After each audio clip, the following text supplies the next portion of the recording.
Two streaming giants, two massive moments that shook the internet, and one question: who really won? This is the story of IShowSpeed's America Tour versus Kai Cenat's MafiaThon 3, two historic streaming events that defined an entire era of online entertainment. Both were extraordinary, both broke records, but the way they did it couldn't be more different. When Speed first announced his America Tour in late August, people thought it was another wild idea. But what came next was far beyond anyone's imagination. The concept was simple yet insane: a 35-day non-stop live stream across the entire United States. No breaks, no days off, no turning off the camera. Just Speed, his team, his fans, and the open road. His plan was to travel from city to city, meeting people, exploring, and showing America through his own unique, unfiltered style. And to make it even more ambitious, he decided to multi-stream the entire journey on both YouTube and Twitch, bringing the experience to millions across the world in real time. His bus became his home, his studio, and his stage. It was a rolling production set filled with cameras, lights, and energy that never stopped. Every mile told a story. Every stop brought a new adventure. And right from the start, Speed made sure to set the tone high. On day one, he met NFL legend Tom Brady at his mansion, a moment that instantly blew up across social media and showed everyone that this tour was something special. From there, the chaos and excitement only grew. In Greenville, North Carolina, Speed linked up with Mr. Beast, one of the biggest YouTubers on the planet. Fans filled the streets, the crowd was electric, and the collaboration sent the internet into a frenzy.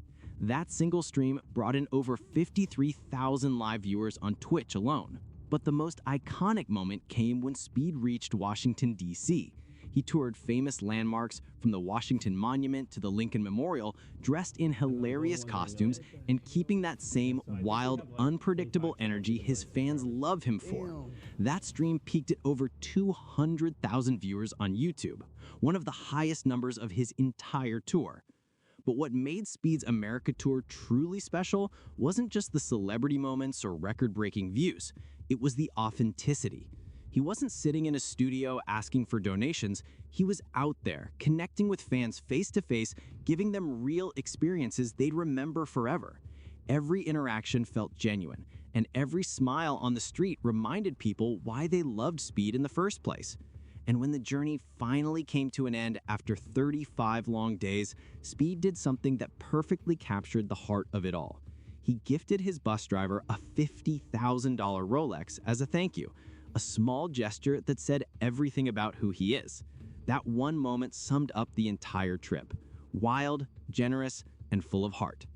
The numbers were massive. Speed's America Tour brought in over 32.6 million hours watched, gained 2.2 million new followers, and added 1.12 million on Twitch alone. He turned what could have been just another stream into a full-blown cultural event. But while Speed was out exploring the country, another storm was brewing online, one being led by Kai Cenat. The fuck, bro? I think you said you handle that. I think, bro. He's coming. Get him. Bro, I'm gonna fucking kill you.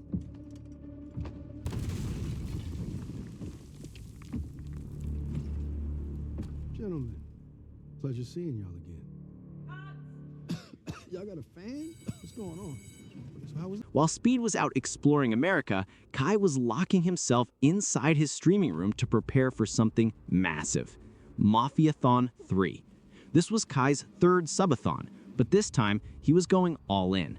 The challenge: stream non-stop for 30 straight days without ever turning off the camera. Eat on stream, sleep on stream, live every moment with the world watching. It wasn't the first time Kai had done this, but this year everything was bigger: the set, the production, the energy, and especially the guests. Throughout September, Kai's stream became the center of the internet. It was more than a stream, it was a live show. Celebrities poured in one after another, each appearance sending chat into chaos. Snoop Dogg dropped by to chill, Kim Kardashian made a surprise appearance, Mariah Carey stopped in to show love, and Omarion came through to join the fun. It was like Hollywood had moved into Kai's stream. The entire internet tuned in to see who would show up next, and the momentum kept building day after day. But the grand finale of MafiaThon 3 was something no one saw coming. On the final day, LeBron James himself walked into Kai's stream. The basketball legend didn't play that night, but his presence alone was enough to send the internet into meltdown. They joked, talked, and celebrated together as Kai hit the unimaginable milestone of 1 million subscribers live on Twitch. Then came the moment that broke the internet. LeBron cut off Kai's dreadlocks live on stream, a symbolic gesture marking one of the biggest achievements in Twitch history. It was a moment that instantly went viral, one that will be remembered for years. By the end of MafiaThon 3, Kai had pulled off something extraordinary. He had generated over 84.7 million hours watched, peaked at over 1 million concurrent viewers, and smashed all previous records with 1.1 million paid subscribers in a single month. On paper, it was perfection, but not everyone saw it that way. As the event continued, a new wave of criticism started spreading across social media. People began calling it the Begathon. Clips from the stream started circulating on TikTok and Twitter, showing Kai and his friends constantly asking viewers to subscribe or donate to keep the timer going. Some fans felt like the fun was fading, replaced with constant reminders about money. What used to feel like community began to feel like pressure. Longtime supporters who had followed Kai for years began to express frustration, saying the stream felt more like a business transaction than entertainment. Kai eventually addressed the criticism live on stream. He sounded genuinely frustrated, explaining that this was the same formula he had always used, the same grind that made his previous subathons successful. But the perception had shifted. Whether fair or not, people began to see things differently. Meanwhile, Speed's tour across America painted a completely different picture. While one creator was being accused of taking, the other was out there giving, meeting fans, spreading positivity, and creating moments that couldn't be staged. The contrast was impossible to ignore. Now, when it comes to numbers, the difference between them becomes even more fascinating. For Speed's America tour, the revenue came mainly from Twitch and YouTube. On Twitch, he averaged around 16,000 subscribers, bringing in roughly $56,000 in sub revenue with the standard 70% payout top streamers get. But the real money came from ads.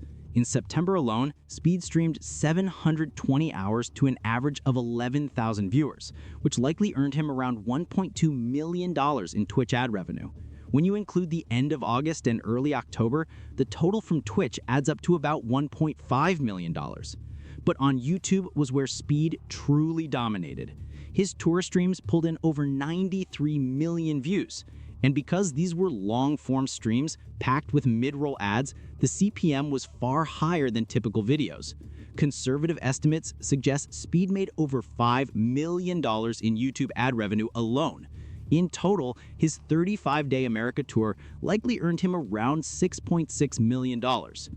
But for Kai Cenat, though, the numbers reached an entirely different level. Those 1.1 million Twitch subscribers at $5 each translated to around $5.5 million in subscription revenue before Twitch's cut. But the real jackpot was ad revenue.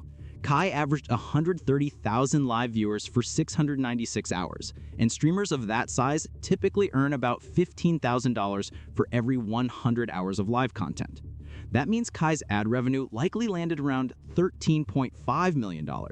Combined, MafiaThon 3 generated an estimated $19 million in total revenue. So if we're talking purely about money, there's no question. Kai won. He made nearly 3 times what Speed did. But the story doesn't end there. Speed gained over 2.2 million new followers across platforms during his tour, while Kai gained just over 1 million. That difference says something important. Speed's event didn't just bring in viewers, it brought in loyal fans who stayed. He didn't just rack up numbers, he built connections that will last long after the streams are over. When both events came to an end, their reputations told 2 very different stories. Speed finished his tour with praise for his generosity and authenticity, while Kai's marathon ended with the Begathon trend overshadowing his massive success. One felt like a creator giving back to his fans, the other, fairly or not, felt like someone asking for more. Still, both did something few others could ever attempt. Streaming nonstop for 30 or 35 days takes more than skill. It takes focus, endurance, and a kind of mental toughness that most people can't imagine. They both pushed themselves to their absolute limits. If this were a boxing match, Kai won on points. He made more money, broke more records, and pulled more total views. But Speed won the crowd. He gave people something to feel, something real. His journey wasn't just content, it was connection. Because at the end of the day, numbers fade, views drop, but moments, those unforgettable moments, live on. And both of these creators gave their fans moments they'll remember forever. Two different paths, two different legacies, one legendary month in streaming history.